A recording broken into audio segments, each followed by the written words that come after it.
கிறிஸ்துவில் பிரியமானவர்களே, ஆண்டவராக இயேசு கிறிஸ்துவின் நாமத்திலே உங்கள் யாவரை வாழ்த்தி ஆசீர்வதிக்கிறேன். இந்த நாளுக்கென்று தேவன் நமக்கு அருளி இருக்கும் ஜீவ வார்த்தை சகரியாவின் புஸ்தகம் 4ஆம் அதிகாரம் 6வது வசனத்தில் இருக்கிறது. நான் அந்த வசனத்தின் ஒரு பகுதியை உங்களுக்கு வாசிக்கிறேன். பலத்தினாலும் அல்ல, பராக்கிரமத்தினாலும் அல்ல, என்னுடைய ஆவியினாலேயே ஆகும் என்று சேனைகளின் கர்த்தர் சொல்லுகிறார். என கேட்கிற தேவனுடைய பிள்ளைகளே, முந்தின ஆலயத்தை கட்டினவன் சாலமோன் என்று நாம் யாவரும் அறிவோம். பிந்தின ஆலயத்தை கட்டினவன் செருபாபேல் என்று வேதம் சொல்லுகிறது. சகரியாவின் புஸ்தகம் 4ஆம் அதிகாரம் அதன் 9வது வசனத்தை கவனிக்கும் பொழுது, செருபாபேலின் கைகள் இந்த ஆலயத்துக்கு அஸ்திபாரம் போட்டது, அவன் கைகளே இதை முடித்து தீர்க்கும் என்று எழுதியிருக்கிறது. எனவே நாம் அறிந்து கொள்கிறோம், இந்த பிந்தின ஆலயம், அதாவது பெரிதான மகிமையை வெளிப்படுத்தின ஆலயத்தை கட்டி முடித்தவன் செருபாபேல் என்று அறிந்து கொள்கிறோம். அந்த செருபாபேலுக்கு தேவன் சொன்ன வாக்குத்தத்த வசனத்தை தான் நாம் வாசித்திருக்கிறோம். இந்த அதிகாரத்தின் முதல் வசனம் இப்படியாக ஆரம்பிக்கிறது: என்னோட பேசின தூதன் திரும்பி வந்து நித்துரை பண்ணுகிற ஒருவனை எழுப்புவது போல் என்னை எழுப்பி. என கேட்கிற தேவனுடைய பிள்ளைகளே, கர்த்தர் சீயோனின் சிறையிருப்பை திருப்பும் போது சொப்பனம் காண்கிறவர்கள் போல் இருந்தோம் என்று எழுதியிருக்கிறதே. ஒரு சொப்பனத்தை காண்கிறவன் அவனுக்கு தெரியாத விதமாய் அது அவனுக்குள்ளே உற்பவிக்கிறது. அது எப்படி அவனுக்குள் வருகிறது என்று அவன் அறியாமல் இருக்கிறான். ஆனாலும் அந்த சொப்பனத்தின் நிச்சயத்தை உடையவனாய் இருக்கிறான். அதை பார்த்தவனுக்கு அந்த நிச்சயம் இருக்கும். அதே போல இன்றைக்கு கர்த்தர் உங்கள் வாழ்க்கையிலே செய்ய போகிற காரியங்கள் விடுதலையாயிருக்கலாம், அல்லது ஆசீர்வாதமாயிருக்கலாம், அல்லது நீங்கள் நெடுநாட்களாய் காத்திருக்கிற காரியங்களிலே ஒரு அற்புதமாயிருக்கலாம். இதெல்லாம் ஏதோ சொப்பனம் நடப்பது போல் நடக்க போகிறது. இன்னுமாக நான் சொல்ல விரும்புகிறேன், உங்களுக்கு தேவன் சொப்பனங்களாய் அருளியிருக்கிறவைகள் நிறைவேறும் நாட்கள் வந்திருக்கிறது. யோசேப்புக்கு தேவன் ஒரு சொப்பனத்தை தான் கொடுத்தார்.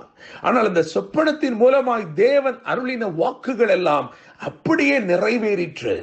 ஒருவேளை அவனை பார்த்து இதெல்லாம் எப்படி ஆகும் அல்லது எப்படி நேர்ந்தது என்று சொன்னால், அவனும் சொல்லுவான், பலத்தினாலும் அல்ல, பராக்கிரமத்தினாலும் அல்ல, ஆண்டவருடைய ஆவியினாலேயே ஆகும் என்று சொல்லுவான்.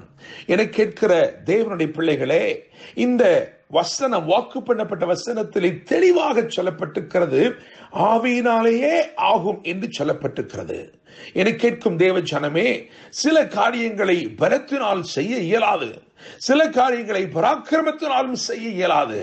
ஆனால் தேவ ஆவியானவர் இறங்கும் போது எல்லா காரியங்களுமே நடக்கும். தேவனுடைய பிள்ளைகளை, நான் நம்புகிறேன், விசுவாசிக்கிறேன், ஆவியானவர் உங்கள் வாழ்க்கையிலே முழு அதிகாரத்தையும் எடுத்துக்கொண்டு உங்களுக்காக செயல்படுகிற ஒரு நாளாக இருக்க போகிறது. The Holy Spirit is going to orchestrate everything on your behalf, and everything is going to be in order. God is going to do a miracle in your life. நிச்சயமாய் நம்புகிறேன், ஆவியினால் உண்டாகும் அற்புதங்களை நீங்கள் காண துவங்க போகிறீர்கள். என கேட்கும் தேவனுடைய பிள்ளைகளே, இந்த அதிகாரத்தில் இருந்து நான் 3 காரியங்களை மாத்திரம் உங்களுக்கு சொல்லும்படிக்கு விரும்புகிறேன். நிச்சயமாய் அவைகள் உங்கள் வாழ்க்கையிலே இந்த நாளிலே நேரிடும், அல்லது இந்த நாளிலே நிச்சயமாய் தேவன் அப்படியே உங்களை நடத்துவார் என்று நான் நம்புகிறேன், விசுவாசிக்கிறேன். முதலாவது காரியம், நாம் வாசித்த வாக்குத்தத்த வசனத்திலேயே இருக்கிற அந்த காரியம், ஆவியினாலேயே ஆகும். எனவே இந்த நாள் ஆவியினாலேயே ஆகும் நாளாய் இருக்கிறது.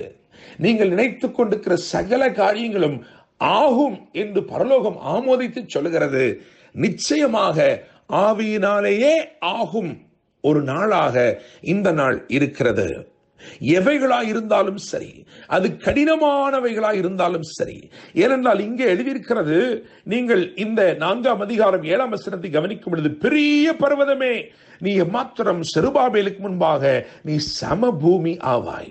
என கேட்கிற தேவனுடைய பிள்ளைகளே, எனவே இந்த நாளிலே ஆவியினாலேயே ஆகும் நாளாக இந்த நாளை தேவன் ஏற்படுத்தி இருக்கிறபடினால் உங்கள் வாழ்க்கையிலே பெரிய பர்வதங்களாய் காணப்படுகிற பிரச்சனைகளும் ஒன்றுமில்லாமல் போகும்படி தேவன் செய்ய போகிறார். ஆவியினாலேயே ஆகும் ஒரு நாளாய் இந்த நாள் இருக்கிறது. இரண்டாவதாக இந்த நாள் எப்படிப்பட்ட நாள் என்று சொன்னால், 7ஆம் வசனத்தின் கடைசி பகுதியை கவனிக்கும் பொழுது ஆர்ப்பரிப்பார்கள் என்று எழுதியிருக்கிறது. எனவே இது ஆவியினாலேயே ஆகும் நாள். இரண்டாவதாக இது ஆர்ப்பரிக்கும் நாள்.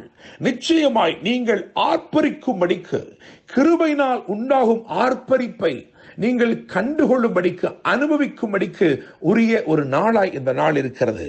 கிருபையினால் உண்டாகும் ஒரு பெரிய ஆர்ப்பரிப்பு.